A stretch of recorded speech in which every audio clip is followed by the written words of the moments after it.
we have a lot of players throughout the organization that want to know how deals are progressing or deals that we're losing and why. And Rattle brings that to the table through Slack for us.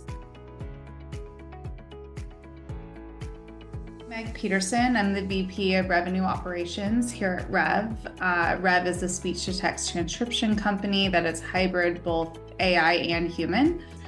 And for me, my primary responsibilities are removing friction. So a little bit of the business police. I tend to have a really good overarching view of if we make decisions, whether it be a marketing push or a sales push or agreeing to something to a customer, I have a good holistic view of what that means internally and if our systems can support it.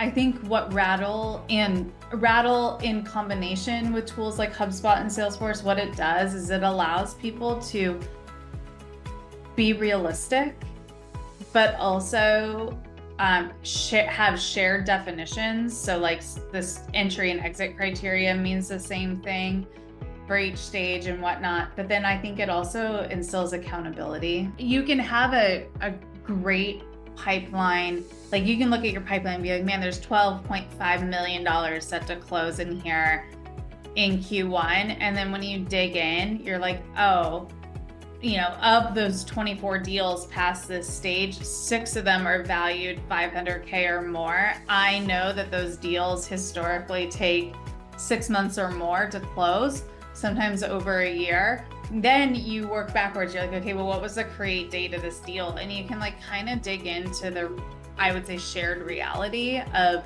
what that is. But it also allows us to have kind of transparent conversations with the sellers and sales leadership and the C-suite around, are we accurately identifying deal opportunity? Like, are we maybe too heavy-handed and saying, yeah, this is $1 million deal, and how many times is $1 million deal actually closing for $1 million?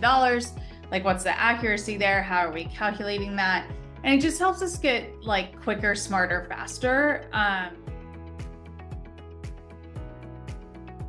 What made me change my focus is learning about digital deal rooms. I've been looking for a solution that was automated to start bringing in influential players to the progression of a deal without like me or someone else manually having to do it, but also driving the visibility and bringing in different tools. So we use Jira tickets for a lot of our like contracting requirements. We want product people at certain stages to have visibility. We want the VP of sales to have visibility because he may have approvals. We want me to have visibility because if there's contracting negotiations, I need to be involved. And so what it does is we were able to build out something that was pretty simple to stand up and very customizable to Rev, that brought these digital deal rooms to life and then closed them once we moved on. So it wasn't like this thing that kept going on forever like a standard Slack channel does. It was time bound. My favorite part of it is we all know time kills all deals. Having alerts that, hey, this deal has sat in this stage for this period of time is invaluable because it brings to the table the conversation of, is something standing in your way to getting this to the next step, or do you have it in the wrong stage? Like, are you saying we're negotiating it, but we're actually not at papers yet? Then let's move it back and like right size the opportunity and the probability to close, which helps with forecasting.